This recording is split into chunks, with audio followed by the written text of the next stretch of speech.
Okay, so we have some guests with us today, so I'm going to let them introduce themselves, and then we will go around and say our names real quick. So, Clarissa? Yeah, I'm Clarissa Bush. Thanks for letting us come. Been in real estate probably about a total of 10 years. Hoping to make a move and know Jen Warren well, and Patty, who just came over, also know Janet Seal. So wanted to come check you guys out. Very Heard good. great things. Yeah. And you know me. Yeah, you and Frank. Yeah. Hi, my name's Rachel Jesco. I've been in real estate a little over 3 years now. I'm on her team. Know the same people as her, and we're just excited to be here and see what this is all about. So Very good. thank you for having us. I'm going to kind of go around. This is Jimmy, which you guys have met. I'm Brian. This is Andrew. This is Holly over here. This is Jen. You know, this is, sorry, all my names are all running together right now. Megan and Maria and Aaron and Joanna and Anthony and Miss Gracie is right here. Well, I went around the outside and came back. It's okay. I didn't forget you, I promise. Online, we have Gabrielle, and of course, you guys know Ashley. Cherie is our brokerage manager in Bell County and Killeen. Actually, Belton is where she is.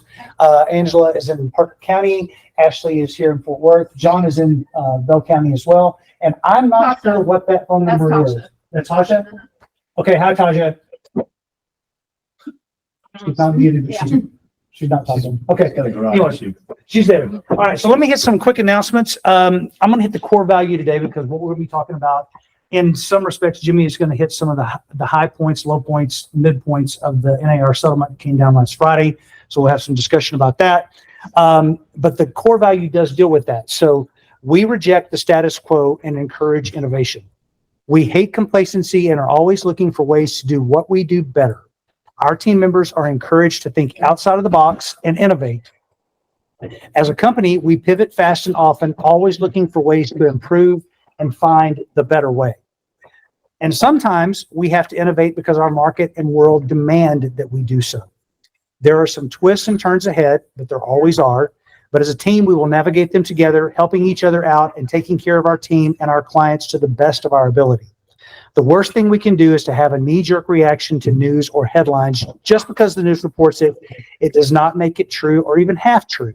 The smart move is to wait until we know what the new rules will actually say, and then we can begin to frame our rhetoric to best help our clients.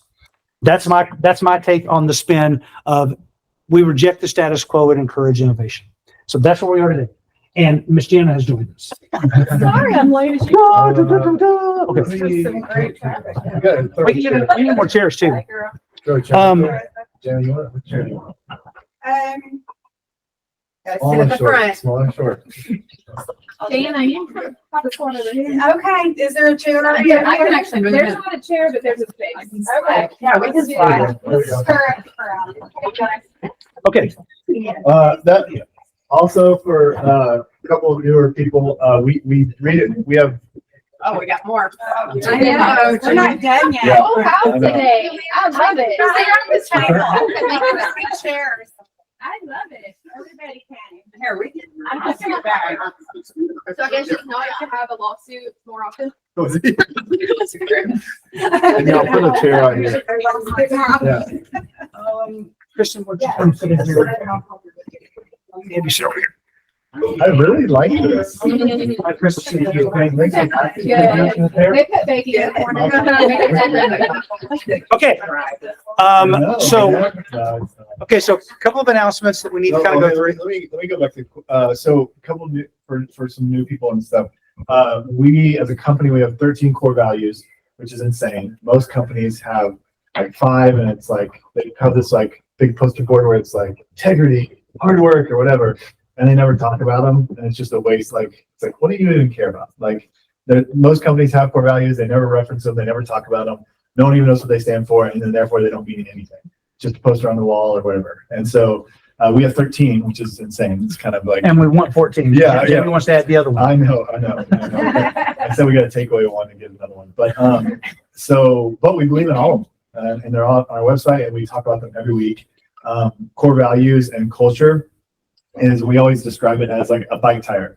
right? Whenever you have your bike and you haven't ridden it for like 6 weeks, you go out there and the tires are always flat, right? And so if you're not constantly pumping up that tire with culture, core values, then just kind of deflates and just kind of starts to run ragged, right? And so we're constantly wanting to pump up that tire every week, talk about our core values. This one is one of my favorites. This is like one of my personal, I have like 3 that are like, this is just, and this one's mine. I said this like, I don't know, probably 3 or 4 weeks ago. We had this core value that we talked about. But it's just my least favorite phrase in all of business is we've done this because that's how we've always done it. It's like, we're doing it just because that's how we always done it. It's like, if you're not pivoting, if you're not changing, you're dying. And like, there's constantly something you need to learn, you need to grow, you need to refresh. Like, that's why companies have new brands all the time. That's why they have new language, like culture changes, people change. Like, if you're not changing, you are dying. And so if you're not looking, learning, growing, and that goes as a person too, right? But especially for a business. And so reject the status quo, encourage innovation, always, always, always. So it's one of my favorites. So I had to. No, it's okay. No, that's good. And it's good for the new people to hear why we do the core values. We do them at every meeting. We have one core value that relates to something that we're going to talk about or something that is going on in our world. And right now we got a lot of stuff going on. So, okay. So a couple of announcements. GF, Greater Fort Worth Association of Realtors dues are coming due. I looked on the portal and a bunch of people owe their quarterly fees. So if you're all set up for auto pay, you should be good by the end of the month. If you're not set up on auto pay with Greater Fort Worth, highly encourage that. Okay.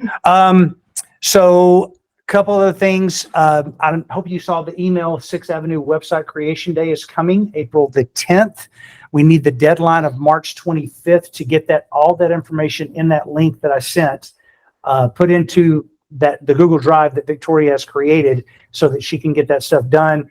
We've got about 3 hours on the 10th that we're going to get people's websites done. If you didn't get a website that looks like the 6th Ave websites and want that template, it's very easy to change. It's in Squarespace. It's super easy to manipulate. So you can go look at mine and see what I've done to mine. I've jacked it up and then I fixed it. So I can help you jack yours up too. I have a question. Okay. If you were at the first one, but you were sort of brain dead and have slept since then, can I set up another time to come like refresh brain's power and how to use it if there's extra times? Yes. Caveat. Yes, if there's extra time. I think there will be. Is anybody here is like grabbing one? Anybody? I think, but other than Becca, is anybody else? Angela, I need to do it.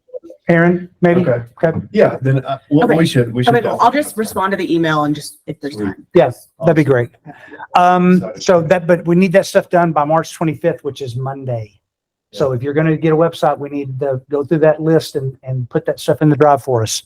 Okay, April the 24th, that's the end of next month. Mastermind will be a class called Builder Boot Camp with Highland Homes. May 8th, there will be a 1-hour CE here in the office during our mastermind time. Actually, it's at 11:30 on Wednesday. It'll be real estate law with JC Johnson. It's a video, but it's going through a real estate law 1-hour CE. Like I say, we try to keep about 7 to 10 hours of CE every year in office, so you don't have to go someplace else to get your CE credits. SAE, I'm sorry, you got to go do some stuff. One thing Victoria asked me to remind everybody is that she is not full-time employed with us. Just so y'all know, she works by the job. So when we give her a task, she handles it, but then we're billed for that. So understand that Victoria she's not Jimmy and she's not me. She's not here all the time. I didn't know that, but I don't ask her much. And she's more than willing to help in most cases and situations. Prefer you reach out to me or Jimmy first and then let us handle it if possible. Yeah. Main thing with that, she's willing and has hours. It's just she's not as responsive as with Brian and I. With Brian and I, we were going to respond that day and we'll tell you. But if it's something that Corey needs to do, then we have to kind of plan that. So that's just a little nuance there. Yep. But okay, so let's hit some basic market stats. Of course, my thing is I watch Tarrant County active so that I get a feel of the market from my brain power of Tarrant County. So on the 5th of March, we had 3,570 SFR homes, single family residential.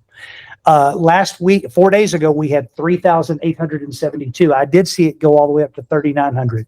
This morning, we're back down to 3,750. So that that gives me a reading of what the market, how the market is pulsing. So I encourage Aaron, yesterday we had our call for 100 Days to Greatness. I encourage you to have a statistic, have something that you can talk about whenever somebody says, how's the market? Because that's what you're normally going to get, but have that answer, your 30-second elevator speech ready. Fort Worth, and we finally got February numbers at the end of March. Median price was up 0.9% year over year, so 1% basically. Active listings are up 25% over this time last year. Closed sales are down 2.2, and we have 2.5 months of inventory. This time last year, we had 1.9 months of inventory. So the market is growing. We're getting more inventory in there for your buyers to look at. Tarrant County as a whole, the median was up 1.4%. Actives were up 28% for all of Tarrant County. Closed sales are down 4.1% year over year. Makes perfect sense. If you're watching the market, you're going to see that the sales being down 4%. That doesn't really surprise us with what we've gone through with interest rates for the last 4 months, right? Days on market is interesting. It's at 85 days. Current is the days on market. Parker County, I'm going to talk to my Parker County peeps. Median price was up 17%, 17.8%. Actives were up 15%. Closed were up 9.7%. So Parker County's got some really good movement, momentum. However, your days on market is 132 and your inventory is at 4.6. So you're closer to a balanced market than Tarrant and Fort Worth. Would you attribute a lot of that to the new construction? Yes. That's Oh, going yeah. on? Hundred percent. Days on market. In Wise County too. Yeah, that's huge. But It is, absolutely. And I don't know if you guys get the emails from the builders, but they're giving some pretty hefty incentives right now. Interest rate buy downs. I'm pushing up the new construction. Yeah, totally Yes. agree. 4.99 interest rates. Yeah. Yep. Very. So the other big pink elephant in the room is this thing that happened Friday. And so we're going to talk, I'm going to let Jimmy lead this conversation because he's got some great insight on it. And we're going to talk about the NAR settlement now. Yeah. You want to come in? You want to grab one of those things? And, here you go. I think I'll just stand. here's probably the best spot. You just go for it. Okay, so NAR settlement. You guys saw my message in Slack, the general message. Overall, like I feel like whenever you run and own a business, something like this happens within your industry or department once every year or two. And so just overall, really quickly, in a scale of 1 to 10, as far as like business changes and pivots of like how serious this is, whereas COVID, when it like first came out and everybody was shutting down, I would put it like a 7, 8. Not 10 would be like, bomb went off in here. I don't know. But like war is happening on American soil. I would be like 7 or 8. So it was just such a drastic, everybody's shutting down. We have to pivot very quickly. Maybe 6 or 7. This to me is like at a 1.5, maybe 2. I know everybody's like, yeah, right, Jimmy, it's at least a 5. It in my experience from my, like everything I've researched and read it all, like at a 1.1, something like that. So that's just generally how I feel as an owner. That's how I think we should feel as a company, as a business. And like I said, brokerages are going to do one of two things. Like the business owners, typically in COVID, all I can do is give you an example during COVID. Companies did one of two things. They just completely ignored it and they just kept on doing business as is. And they just were like, it's not as bad as it is. And they just put their head in the sand and they just like didn't pivot at all. And then the other people freaked out, shut down, did not do a single thing. And they got crushed, absolutely crushed. At 6th Ave, we pivoted based on an apartment. We came up with a new strategy within like literally 7 days. And we said, we're going to capture more market share because of this. And we're going to take advantage of it, take opportunity. And homes grew like 240%. And almost every other company within our industry declined. We hired during that time, we didn't lose one single employee and we just pushed forward. So if that's at a 6 or 7, this is at a 1. This is just how, you kind of get a gist of how I feel as just an owner. So I want to just kind of tell you that from a perspective. So this might feel, what you're reading, very serious. I don't think it is. I think that's our perspective as a company, as leaders here. I've talked to kind of people that have been here 5, 7, 10 years and within real estate. I think you guys all feel the same way as well. Like Jana shaking her head, Brian, everybody's like, yeah, of course. Okay, so I wanted to just do some informational, like quick snippets, just to kind of get everybody on the same page. And then I'll pause in each section just to make sure that I'm not missing anything or like I've heard this and we'll clarify. But everybody's read enough about it, so hopefully we're all semi-informed. But okay, so NAR proposed a settlement. Proposed is a key word there. Settlement. And so what is that settlement? What are they proposing? First proposal is a release of liability. So NAR has been sued. They are proposing that if we settle on this case, then we want to release NAR and all of the brokerages under it. And we're not a part of that, but any brokerages that were in excess of $2 billion, any brokerages in NAR that released from all liability from all of their lawsuits. So in exchange for that, they're requesting or proposing to pay a $418 million payment. All of that doesn't mean anything to us. I mean, it's just a payment settlement.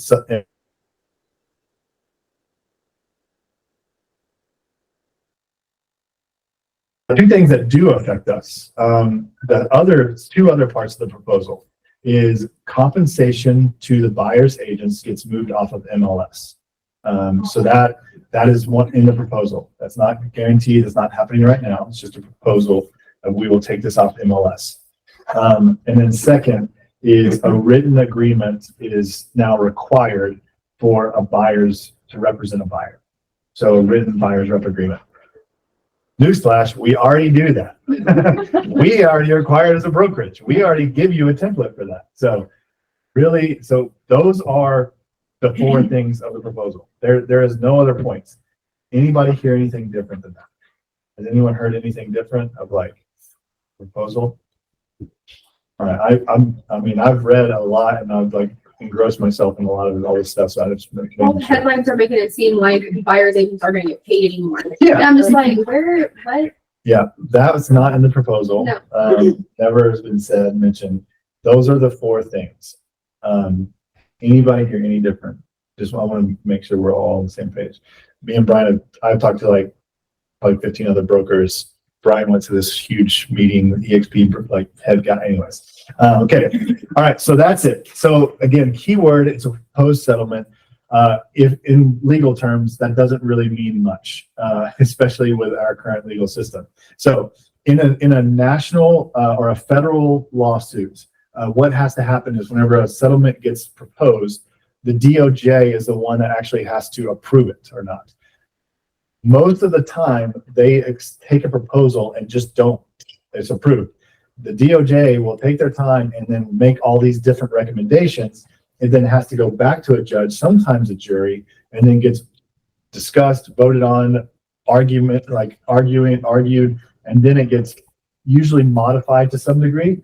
And then it goes back and gets approved, and then the DOJ has to approve their approval. So I know that that's complicated, but that's normally how it happens. So I do expect some modifications, whether it's in the price or maybe it's a very specific way of how we're taking compensation off of MLS, but I do expect some sort of changes. And then the second part of that, then it goes to appeals. So if anybody decides to appeal it, NAR wouldn't appeal it, obviously, because they're proposing it. But all of the other brokerages underneath them and subsidiary companies underneath them are going to probably appeal it. So once it goes to appeals, like, man, it's going to be dragged on for a little bit. I mean, it's usually 3 to 6 months for sure. And then we'll see what happens. It could get fast tracked, but more than likely it won't. There's still still nothing is going to change for at least in my mind 2 to 3 months. We won't even know anything of what this final like verdict will be. Okay, so any questions on the appeals or DOJ approving or how the lawsuit works?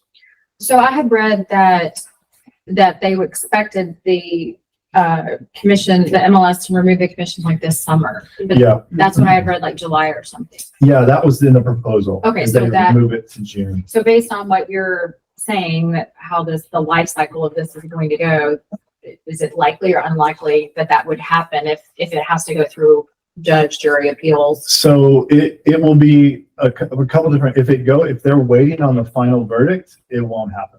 Like that, it won't be removed in June. Okay. However, they could decide as an organization to just go ahead and remove it just to get ahead of it because that's where it's likely headed.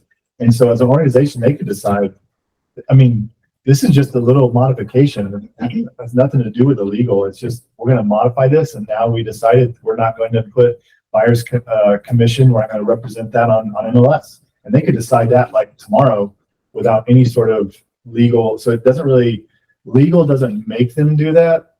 They may just decide we're just going to do this anyways, because that's likely where it's headed. So to answer your question, I don't really know that because I don't know where the organization is leaning. I would assume they're probably going to go ahead and just do it anyways. And I think as a brokerage, we need to just assume that. I saw someone say that now, like it was like a lawyer Mhm. that said this on TikTok, so it has to be Yeah. legit. They were saying that now they're just going to start uploading the agreement on transaction desk Yeah. because it's not technically Yeah. something on the MLS. MLS. Yeah. I think that's a So, I feel Or like a that's- listing agent put it in proper remarks. That's what I'm saying. That's what I was wondering. Or is that something that's just gonna end up whenever you write your offer, you just write it in there if they're paying? Well, I would assume you send the agreement to the brokers. all of those options are likely. Yeah. Like, so just because it's not on MLS, okay, well, we haven't talked about the effects of this, but that's what we're getting to. But like, that's, yes. Okay, so now that's the facts. So I wanted to like pause, like those are the facts. Those are what we know. Now, and so to be the brokerage that doesn't put our head in the sand, we have the facts. That's how you get your head out of the sand. You embrace the facts and you do not embrace opinions. You just embrace wisdom. And so fear, crazy changes. EXP already promulgated a form that they're like making all of their agents use for a buyer's agreement. And I'm like, bro, you're going to change that. You're going to frustrate your agents. You are overreacting. You are not acting out of wisdom. So we're not going to do that. So, but we can discuss and we can assume. So everything else after this now is all speculation. So it's all speculation out of wisdom. I think we can do that in the room. So I want to clarify that. Facts done. Now all below is speculation. And then I have action steps for our brokers. I know I'm talking like we're an attorney and like a third grade teacher a little bit. I'm not trying to be condescending. I'm just trying to be very, very clear and somewhat concise. Some would say that was one of our core values. Yeah, being clear is kind. Yes, yes. Yeah. So, okay. A couple of just like quick, just truths, I guess, in real estate that I wanted to say. Like, we can jump to some conclusions, which we will, but I just wanted to like read out a few just things that are just true within real estate that this is speaking towards. So one, there's never been a standard 6%. We all know that, I think. You know, it's like, we all know there's never been a standard 6%. Everything has always been negotiable. I mean, like I talked to a realtor yesterday and he was like, yeah, I don't think I've gotten a full 3% in a long time. He's like, I've gotten 4 from a builder. I've gotten 2.5 from this. I've had to negotiate to 0.5% because of my friend. And so, I mean, you guys know that there's never been a standard 6%, especially in Texas. I feel like in Texas, we just always are. There's always workarounds, negotiations. Second, commissions aren't eliminated. Buyer's commissions aren't eliminated. They are going to be negotiated differently if this goes through. I think that's just kind of just truth. Guess what? That's always how it's been anyways. So just, I do think there's gonna be differences, but if this passes or if this, whatever it is, they're gonna be differently, but they always have been negotiated. They're not going to be eliminated. Third, buyer has always paid for everything, always, anyways. So people, the phrase or the newspaper article is buyers agents aren't going to get paid. Well, the buyers are the ones that pay for everything anyways. Like that's always how it's been. So we think of it as agents, as the sellers are who's taking the hit, but the buyers are the ones that really are paying for that. If it's a $400,000 sale and only X amount goes to the seller versus this amount, it's like, if anything, as a buyer's agent, this gives you the ability to fight for them for the first time, like ever. Amen. Right? Like this to me, if you are a buyer's agent, if anything, you are like, hell yes. Because now I finally have some, like, if you're going to pay for it anyways, like you're already paying for my fee, the way it was. Now we can go and negotiate.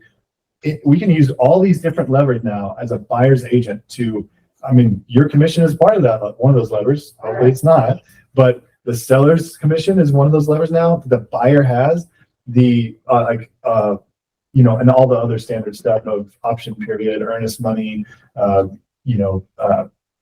Warranty. cash back, warranty, yes, title work, and then obviously repairs, or just cash back period.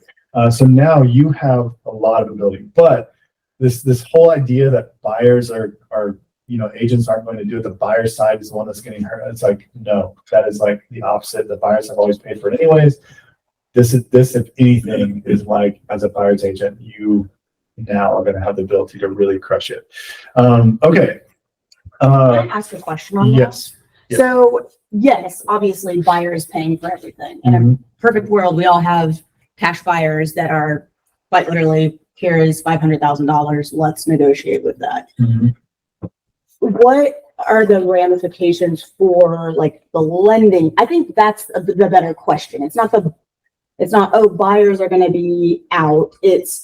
There are certain lending terms that will not allow for buyers to compensate or to pay for certain fees or whatever it may be. That is, I guess, the better question is, what are we seeing from, I haven't heard anything from any lenders. May I jump in? Yeah. Yesterday at the broker meeting that I went to, that was one thing that we addressed. The lenders are going to figure out a way to make it work. They will figure out how to work all these numbers into a loan or out of a loan, but it's just they work a little bit slower because of their regulation from the government. So they're going to get guidance from their uppers saying, hey, here's one way we can make these loans work for the FHA, for the VA, because those are going to be the two big ones where they, the buyers don't have that ability. Yeah, their hands are tied a little Their hands are tied. And so the lenders will be figuring that out. Okay. Just the like, bigger question. absolutely. That's a great question. Number one. Number two, it's the same thing that we're going to be dealing with because we're going to get instruction on how we're going to do our contracts from people that are much smarter than us. The NAR attorneys, the Texas Association of Realtors attorneys will have forms just like we get. Remember the COVID addendum? What a pain. But it was something that had to be put in place. There will be more things put in place as we go. We're 5 days out from the announcement of an offer of a settlement. Right. I don't think the buyer's agent stuff will change. I don't even think it'll change. Like then the seller's offering it. I can see certain sellers being like, oh, I don't have to, I'm not doing it. Yeah. Right. I've worked with those sellers. Like, But those are all your clients. right. Mine and Angela's not here, but mine and Angela's. I would say a good case in point in that is before we had the appraisal addendum. Right. And all the things that were flying around out there, everything that was written in special provisions, because of the way the market was moving. Yeah. And we adapted and we changed, and I had attorney verbiage and we're willing to X, Y, and Z this, and it was on a separate form, and some people wrote it in special provisions and whatever, but we navigated through this and it created such a stir. But guess what? Trek responded and created an addendum for us. Absolutely. It's legal. And I anticipate some of that kind of going on in there. We're gonna show them what the need is based on the market. The other shift that we're seeing is that we are in a little more of a balanced market and the sellers don't have quite as much leverage. Yep. And that couldn't happen at a better time, I agree. as far as I'm concerned. So it's balancing it out. You know, we're going to put our chips on the table and people will respond. And And you go on these listing appointments, like I'm encouraging. I'm like, you don't want someone that's unrepresented on the other side. And I don't want to do, intermediate. I'm not doing that. And so it's just like, as listing agents, like you tell them the value in providing that commission. So I just don't think any agent's going to go in and not fight for that on the other side too.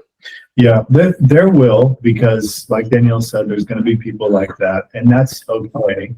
But guess what? That already happens now. Right. That happens right now, where the listing agent or the seller says to the listing agent, "Hey, I don't want to pay you full 3%, not much less anybody else."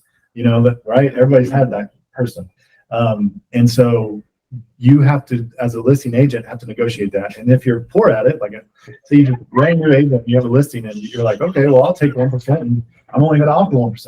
You're going to learn really quickly it's hard to sell a house. And then two, the buyer's agent typically is going to go, I want a full 3%. And so you have to go back to the seller and go, all right, well, who's going to pay for that? The buyer or the seller?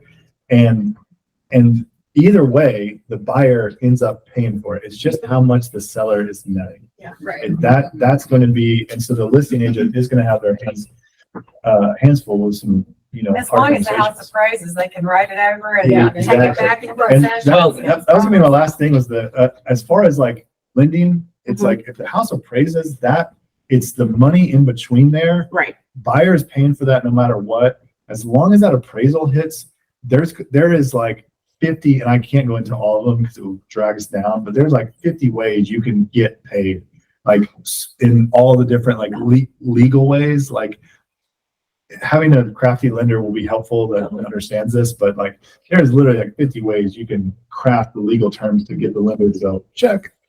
Sorry. I was gonna say, just to lead in what she was saying, I already had this conversation. I brought it up at the meeting last year, but one of my listings, my seller was hell bent on 5% because in Zillow, all the houses in her neighborhood were selling for 5%. And I'm like, damn it, Zillow, but she saw it. So just having those conversations with her, and she was not, that's what she was doing. So I said, that's fine. But I said, to be able to do my job to the best of my ability, I'm gonna take the hit, because I don't think a buyer's agent coming in is gonna want to take that hit. If I was a buyer's agent, I wouldn't. Yep. And so and not saying that that's every situation you have to do that, but that's what I chose as the listing agent, because I wanted to be able to market her property as best as I could. And I knew by taking the hit on the buyer side, I couldn't do that. So Exactly. I went ahead. I'm like, look, I'm going to go ahead and I'm going to take that hit, and I'll give the buyer 3%, the buyer's agent 3%. So some of us have already had these kind of conversations, with our sellers. So. Okay. We'll get to some more Q&A here in a second. So those are one of the lists out, just a few truths in real estate that kind of just confront some of the articles that I've read. Couple of assumptions that I think are pretty good assumptions. I don't think we take them as facts or even truths or anything like that. The first one you guys have already said. I think that TAR, Trek, or our broker associations are absolutely going to come out with propagated forms. I think just like you were talking about, Jana, like that, I remember that. Like it's like people are there's going to be like the three ideas that were brought up earlier of like, well, this is probably going to happen. Well, they're going to use this. They're going to put it in the comment section. All those things are going to happen. It's going to be like 15 different ways of getting around it to operate the same way. And so as that happens, it's going to be kind of a Wild West for a little bit.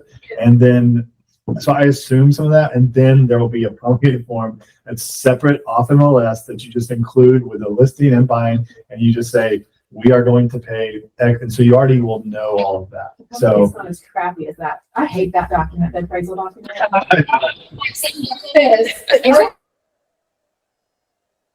better than that. I hope so. It's Yeah. second assumption, it probably won't be. It's saying you agree to pay X Yes, amount. yes. Yeah. We already have it. The agreement between brokers Yeah, is already handles a lot of Yeah. this. I agree. Yeah. I think there'll probably be a new improved form. I think we already have that form. Yes. Good. That's a great point. But I also think that they'll come up with some new one. I think that's a pretty strong assumption. I think we'll probably get that if this is going to move forward. And then the second thing, I think there's going to be a lot of, I think there'll be a lot of like nuances within the buyer side, like startups and just groups, brokerages that are changing a lot of that. I do not want to jump in on that bandwagon. Like the EXP is like, we're going to do this class on, they're like literally like trying to form a class on how to like navigate this. I'm like, bro, this is like way too soon. This is not.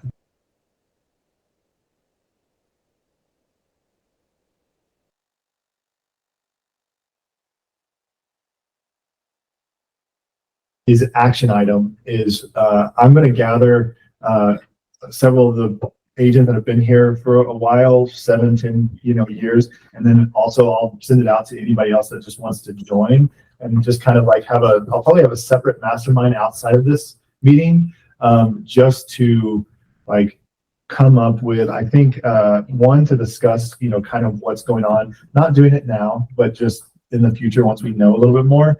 But what I think 6th Ave, the best way to serve you guys well is just providing like a script, and like this is kind of how the best way to operate this is, and kind of have a collective group in on that. And what I imagine, and my assumption, again, this is an assumption, is that we'll come out with 6th Ave will come out with a script and just kind of like a best practice on how to navigate a listing meeting and a buyer's meeting, and like in conjunction with all the other brokerages and thoughts that are right out there. So that's an assumption I think that we'll probably move towards. And it's just a quick pivot. It's a really just additional class add-on. And then also we'll provide like a script, that type of thing. There's going to be a million of them out there already. Literally, I see guys on Instagram or whatever, and they're like, here's my new script to what? And I'm like, dude, man, this is just so again, too extreme. We are not going to do that.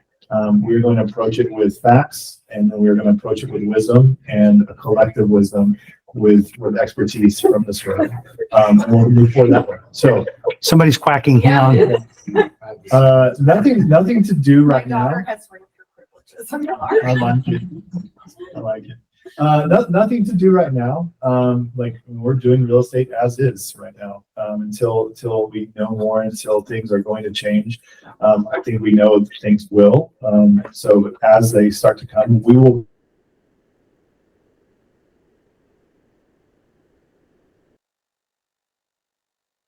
Quickly, and we're not going to also just ignore it.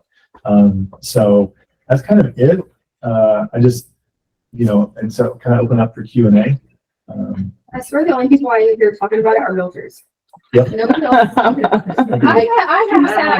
I've had people reach out to me. I've had 2 clients and one person in my sphere reach out to me. Just they'll send me the link. They're like, "What the crap?" or "What is it, good or bad?" or something. So I've just kind of deflected it. Yeah, my listing that I have coming up, whatever. She sent me the link and was like, "This is crazy. I would never go under." Yeah, that's exactly what she said. She was like, "Why is this a thing?" And I was like, "Yeah."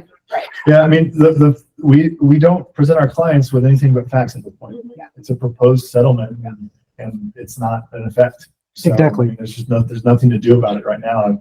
One day I hope that I can, whenever this does go in effect, I'll tell you the best way to approach your listing or approach your buying a house. But for right now, there's nothing. It's just an article at this point. Jimmy, I'll ask you a question since I know you've done a lot of research on it. I heard somewhere. Yeah. And I don't know if it's a reliable source or This is good, it's yeah. just a TikTok attorney. Yeah. But I heard somewhere that out of the settlement that 40% of it was going to attorneys, and they thought that the main motivation was the attorneys wanting to make a paycheck. Well, welcome to the world. That is always going to be the case. No, that's a pretty standard percentage. Sorry, that's an egregious percentage. But in class action lawsuits, that's a lot of times what happens. these big class action sweeps, you get these huge firms that are all collecting, and that 40% isn't going to one law firm. It's going to this conglomerate of law firms. But in a big settlement, like a sweeping settlement like this, a lot of that, I don't know if that percentage is true, but I do know that a lot of it will. Typically it's 20 to 30%. 40% is pretty extreme, but you're going after NAR, why not? I have a piggyback off of that. Why, as realtors, are we continuing to like feed into the NAR agenda? Because you don't have to be a member of NAR. And I mean, and if somebody has reasons that we are and they provide all this benefit. I don't know. Do we have to be? No, you don't. And that was what I was going to say. I don't know if anybody else has run into it. There's a Texas-wide MLS that I don't think is NAR affiliated that I've run into. People are starting to shift over to that. And so if the answer to the question of why are we even under the NAR umbrella is because that's just what we've always done. That's what. Well, my understanding is that there is, Higher morale. well, not even just that, but from a legal standpoint and on the state level, how we're handling issues and representing us as a group of real estate agents. They are very pro real estate agent, and it positions us well to tackle some of the big issues that come along that maybe don't even really touch our lives, or we don't realize they're touching our lives, but legislation and law and different things like that. I mean, we need somebody in our court. We need a powerful somebody in the court. Well, and that's what I was going to say. The reason you jump into a national organization is just for political influence. I mean, that's like almost always legal and political influence. And so it's not really an agenda. It's more so kind of like being part of a lobbyist group, essentially in DC. And so while it doesn't, necessarily affect us in a day-to-day, this one kind of will. But it does protect us in a lot of different ways. Well, and that's what I was wondering, just what some of those actual tangible ways are, because I've been in business for 7 years and I still don't. Yeah, you probably won't ever see them or hear about them because you don't hear about it. It's just whenever you'll hear the negatives and like this one. I don't know the specific ones. I'm sure there's a lot. Okay. Taja would like to jump in. Well, and I am friends with some of the NAR and TAR people, and trust me, they get a lot of strong opinions from me, which I'm sure that shocks any of you. But I will say, like, one of the big things, like as far as TAR goes, is during COVID, the TAR president, she directly contacted Abbott to make sure we were going to be essential. So there is some, trust me, I'm controversial and I give them an earful all the time, but there are things like that where if she hadn't intervened with Abbott, they were going to make us non-essential during the pandemic. But so is that we wouldn't have. or NAR? Well, basically, we would have been one of the industries sidelined and not able to work during the lockdown. But NAR would be able to do that would be very similar, just on a national level. Correct. And luckily in Texas, man, it is very, like you were saying, Jenna, it's very realtor friendly. Yeah, for sure. We are very lucky. They have our backs for sure. Yeah. We're leaning towards that like capitalists, independent Probably be business a good approach. thing to do to just dive into that a little bit. Somebody like Tasha, if that's something that you are passionate about and know about, just to kind of inform us and be more specific about the ways that they help. I'd be more than happy to help you with that as well, because it's a great question. Yeah. Yeah, if you're paying for it.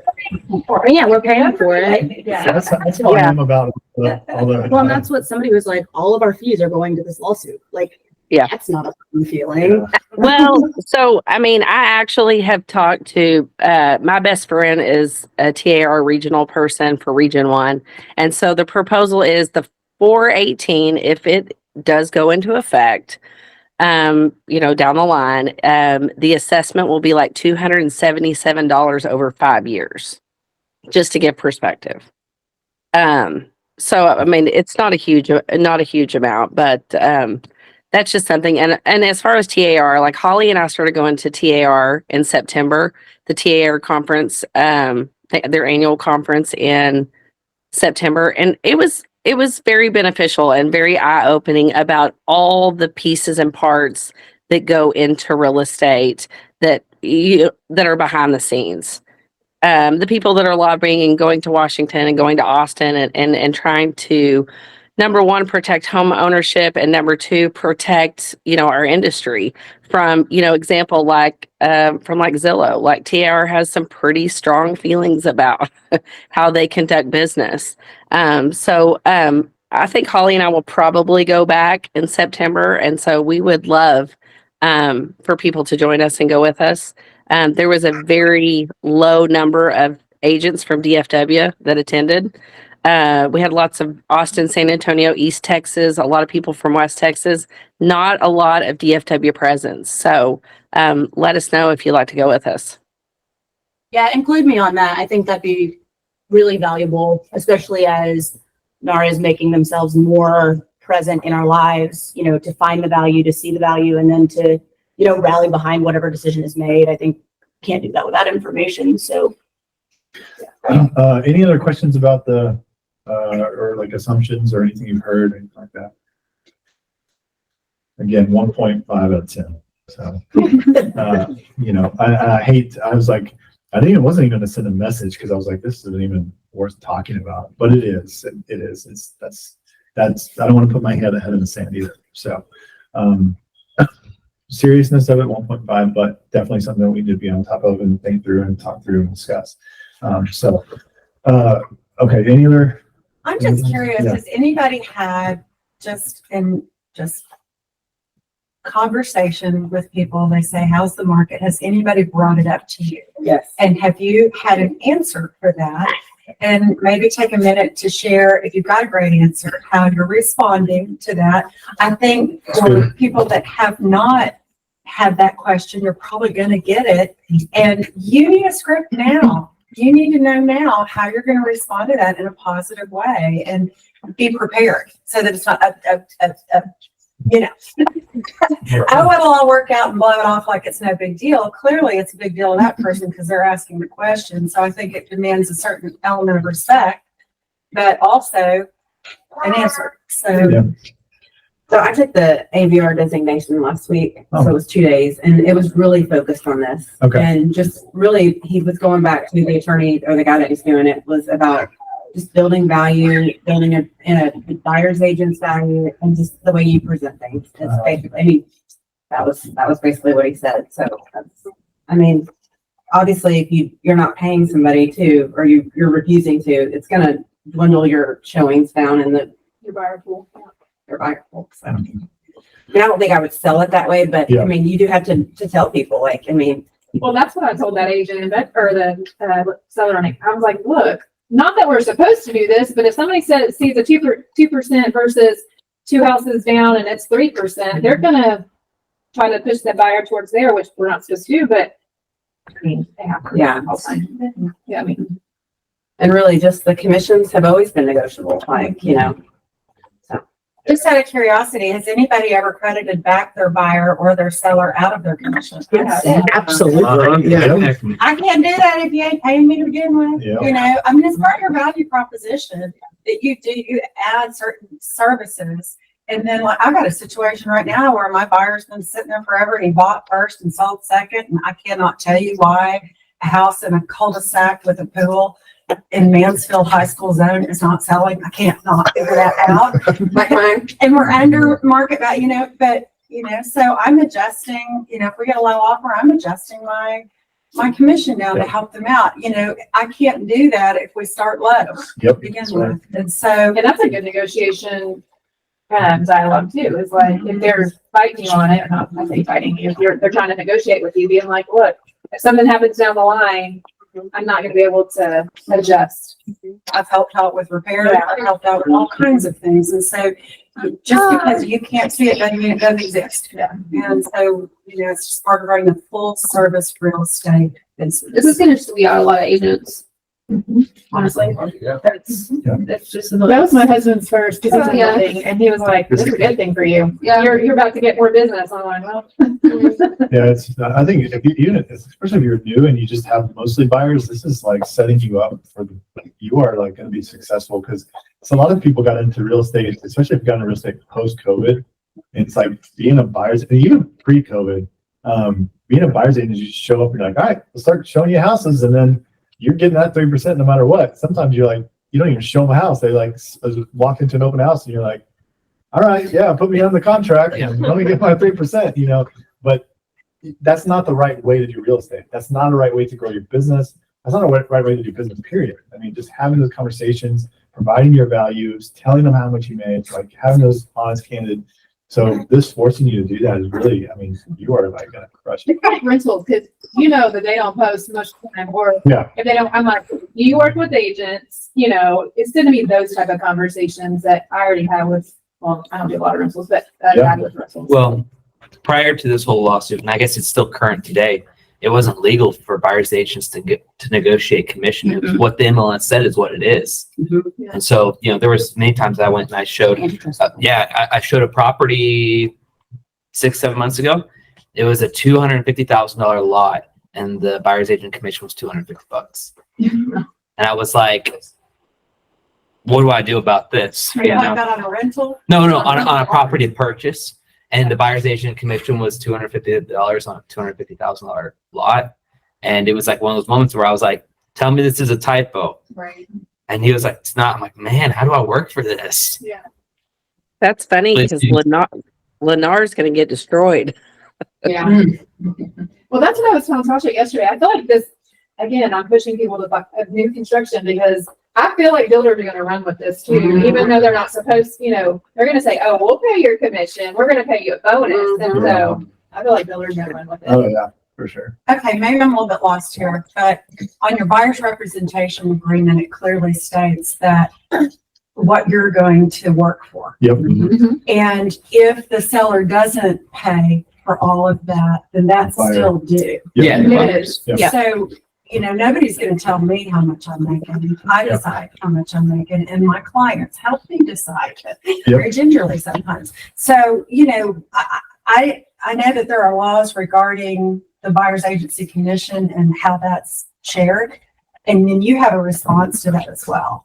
You don't just have to take $250, but Sure. you can go back to your, I mean, that's a deciding factor whenever I pull up, you know, the MLS and see the VAC, and I'm like, okay, well, the lowest I'm gonna go on this is 2.5%. I'll give you 0.5%, but they're only willing to pay 2%. Do you even want to look at the house? Mhm. If they're not gonna support, you know, you as a buyer with the money that you're giving them. Sure. You know what I mean? Like, you're paying for this. This You know, this how you specific feel? property was a phone call because I feel like buyer's agents agreements I kind of hate them. But it was just like, hey, can you come show us this property? We've been eyeing it. And so that's kind of what that was. Yeah. And there's still situations like that, you know. You're not going to buy an agreement on everything because sometimes you get those open house phone calls. Well, you got to now. Well, you're about to. Yeah. Maybe. And I wouldn't be afraid of it, you guys, that have, maybe you haven't done listings and you haven't negotiated commission and you've been on the receiving end of a lot of this. And I know it can feel a little bit scary, but don't let it, because you will learn a script. You will figure it out and you will be so sharp and so smart and so proud of yourself for having accomplished that. So stay in the game with it because you can do this. Yeah, I remember feeling that way with my first listing. I'm like, ugh, you know, but you figure it out and you figure out what to say, and it's all about business. And then it becomes just part of your routine, you know, part of how you speak to people. So. Very good. I think we're going to call it a meeting. Will you pull up your email really quick? I got 1 minute. I want to show you guys this. It's really cool. At the end of the quarter, we're gonna do a buyer's like presentation packet. We might need to add another one.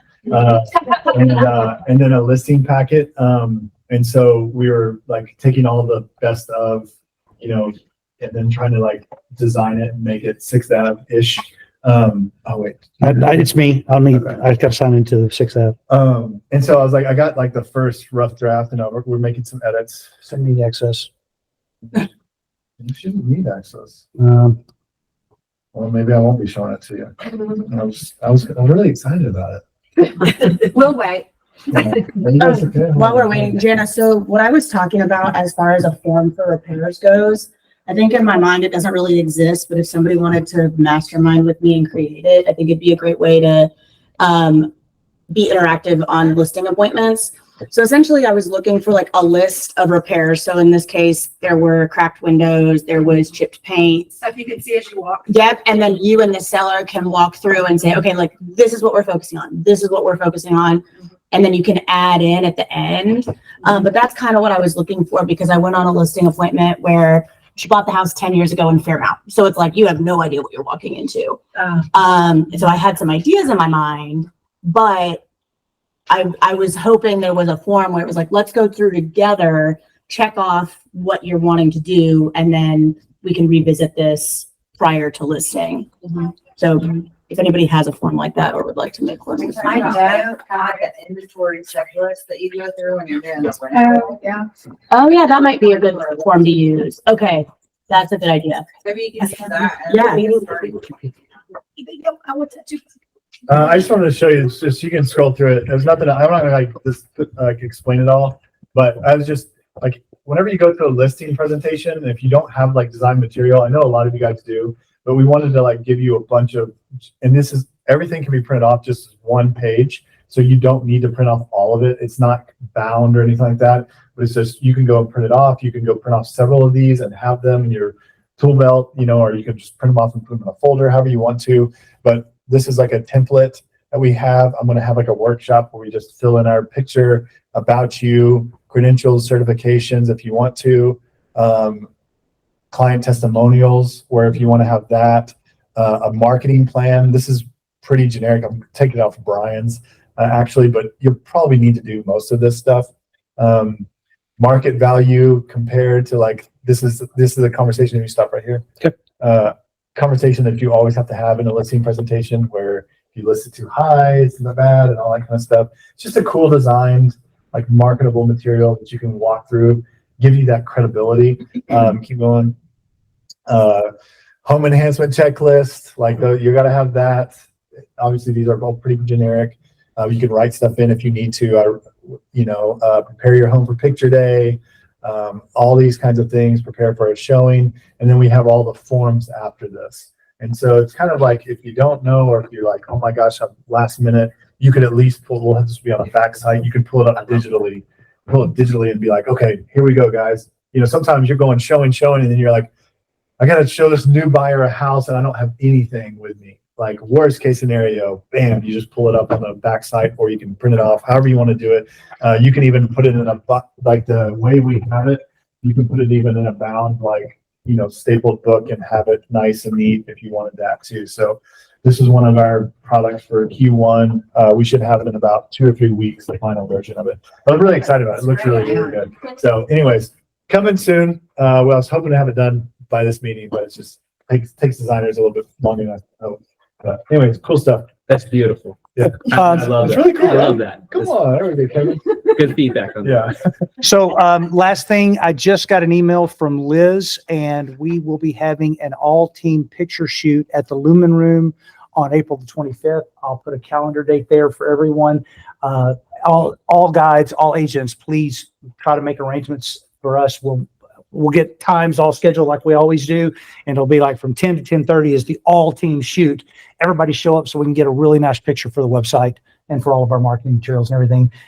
Yeah. Also, if you want new headshots, it doesn't matter. Just get on there, and what I'm going to have them do is do headshots, maybe like a couple candid shots for you for just socials. And then if you want to like pair up with somebody, you can do, it's like you and 2 or 3 agents are literally, hey, you pose as a buyer right now, and like we're talking. Let me I'll have like a couple pamphlets there that you can like, it's just like you're showing them something or like pointing to something. Some of those candid shots you can use on socials, and we'll give all that stuff to you. So take advantage of it. Don't think of it as just a headshot. Think of it as headshot plus this is like 15 posts.